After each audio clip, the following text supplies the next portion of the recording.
ఈరోజు గీతన్నల చైతన్య యాత్ర మహబూబాబాద్ నుంచి 2 తారీఖు మహబూబాబాద్ నుంచి 18 వరకు యాత్ర కొనసాగుతుంది. ఈరోజు 13 గురువారం రోజు సంగారెడ్డికి బస్సు యాత్ర వస్తున్నది. దీని సందర్భంగా మా గౌడి కలుగీత కార్మిక సంఘం ఆధ్వర్యంలో మా డిమాండ్స్ కొన్ని ఉన్నాయి. ఏంటంటే ఈరోజు ఈ యాత్ర ముఖ్య ఉద్దేశం ఏంటంటే మాకు 50 సంవత్సరాలు నిండిన వాళ్లకు గత ప్రభుత్వము 2,000 రూపాయలు ఇచ్చింది పెన్షన్ ప్రకారము. ఈ ప్రభుత్వము 4,000 రూపాయలు ఇస్తామని చెప్పింది. అది ఇప్పటి వరకు అమలు కాలేదు. అది అమలు చేయాలని. రెండోది, మాకు ఇది వరకు సొసైటీలకు 5 ఎకరాల ల్యాండ్ దానికి ఫెన్సింగ్ చేసి చెట్లు పెట్టి డ్రిప్ చేసి ఇస్తామని చెప్పి ఆల్రెడీ ఈ ప్రభుత్వం చెప్పింది. అది కూడా అమలు చేయలేదు. అది చేయాలనే ఉద్దేశము. రెండోది, ఇప్పుడు మా గీత కార్మికులు ఇది వృత్తి ఏంటంటే చాలా కఠినమైన వృత్తి. చెట్టు మీదకి పడి మామూలుగా ఇప్పుడు వికలాంగుల టైప్లా ఇప్పుడు చనిపోతే కూడా ఇది వరకు ఉన్న ప్రభుత్వం ఒక 5 లక్షల రూపాయలు ఇచ్చింది. ఈ ప్రభుత్వం 10 లక్షల రూపాయలు ఇస్తామని చెప్పింది. అది అమలు చేయాలని చెప్పేసి. రెండోది ఏముందంటే, ఇప్పుడు జనరల్గా ఇప్పుడు ప్రతి ఒక్క విలేజ్లో కూడా పెన్షన్ ఎట్లయితే ఇస్తుందో అదే ప్రకారము మాకు కూడా పెన్షన్ ద్వారా పెన్షన్ ఇవ్వాలని చెప్పేసి ఈ కమిటీ ద్వారా మేము ప్రభుత్వానికి కోరుచున్నాము.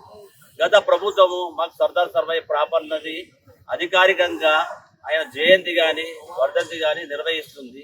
ఈ ప్రభుత్వం కూడా నిర్ణయిస్తుంది, గుర్తించింది. కానీ మా సమస్యలు మా డిమాండ్లు ఉన్నాయి, మాకు ఇవన్నీ గుర్తించి చేయాలని చెప్పి ప్రభుత్వానికి కోరుచున్నాం.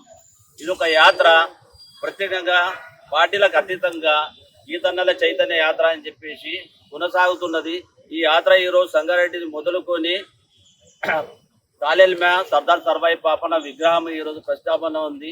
అది చేసుకొని బొడటిపైలా చిన్నగా బహిరంగ సభ చేసుకొని పెద్ద శంకరంపేట నుంచి నిజాంపేట నుంచి ఈ యాత్ర నిజామాబాద్ డిస్టిక్లో అడుగు పెడుతుంది సాయంత్రం 6 గంటలకు. ఈ యాత్రను మా గీతా కార్మికులు, గౌడ సోదరులు, గౌడ సంఘం నాయకులు, కలగీత కార్మిక సంఘం నాయకులు, టీఎఫ్టీ సంబంధించిన మెంబర్లు, సొసైటీ మెంబర్లు అందరూ కూడా అధిక సంఖ్యలో వస్తున్నారు. తండోపతండాలుగా ఈ యాత్రను అందరు కలిసికట్టుగా పార్టీలకు అతీతంగా ఇది మన గౌడ సంబంధించింది కాబట్టి మన హక్కుల గురించి కొట్లాడుతున్నాము. ఇప్పటికి 12 రోజులు అవుతుంది. 13వ రోజు 13 తారీఖు ఈ రోజు సంగారెడ్డి జిల్లాలో ఎంటర్ అవుతుంది. సంగారెడ్డి జిల్లా నుండి మన అయ్యప్ప టెంపుల్ నుండి సర్దార్ సర్వాయి పాపన్న విగ్రహాలకు భారీ బైక్ ర్యాలీ ఉంటుంది. అట్లాగే 4th క్లాస్ ఎంప్లాయీస్ ఫంక్షన్ హాల్లో సభ, బహిరంగ సభ ఏర్పాటు చేయడం జరిగింది. అదేవిధంగా ఈ యాత్ర సంగారెడ్డి జిల్లాలో సంగారెడ్డి నుంచి జోగిపేట, అట్లాగే చౌటకూరు, అదేవిధంగా తాలెల్మలో విగ్రహావిష్కరణ ఉంటుంది.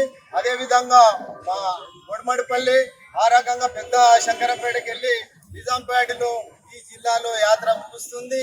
ఈ యాత్ర ఉద్దేశం ఏంటంటే, గౌడ్సులు వన సంరక్షణ చేయాలి, ఈత చెట్లు నాటాలి, ఈత చెట్లు నాటితే పచ్చదనం ఏర్పడుతుందని ఈ యాత్ర ముఖ్య ఉద్దేశము. అదేవిధంగా ఈ ప్రభుత్వం రాకముందు మేనిఫెస్టోలో ఇచ్చిన హామీలు నెరవేర్చాలి. కలుగీత కార్మికులకు 50 సంవత్సరాలకే పెన్షన్ ఇవ్వాలని, అదేవిధంగా గీతా కార్మికులకు 5 ఎకరాల భూమి 560 జీవో ప్రకారము 5 ఎకరాల భూమి ఇస్తామన్నది. అదేవిధంగా చెట్లు నాటుకోవడానికి డ్రిప్ బోరు ఇస్తామని ప్రభుత్వము హామీ ఇచ్చింది. అదేవిధంగా చెట్టు మీదకి వెళ్ళి పడి చనిపోయిన గీతా కార్మికులకు 10 లక్షల ఎక్స్గ్రేషియా ఇస్తామని హామీ ఇచ్చింది. కాబట్టి ఈ హామీల మీద రాష్ట్ర వ్యాప్తంగా అన్ని జిల్లాలకు తిరుగుకుంటూ ఈరోజు బస్సు యాత్ర సంగారెడ్డికి రావడం జరుగుతుంది. ఈ సంగారెడ్డిలో 10:30కు ఈ యాత్ర ప్రారంభమవుతుంది. ప్రారంభమై ఈ యాత్ర మొత్తం సంగారెడ్డి జిల్లాలో మొత్తం అయిపోయి నిజామాబాద్ జిల్లాకు వెళ్ళడం జరుగుతుంది. అందు గురించే గీతా కార్మికులు పెద్ద ఎత్తున భారీ ర్యాలీలో పాల్గొని జయప్రదం చేయాలని కోరుచున్నాం.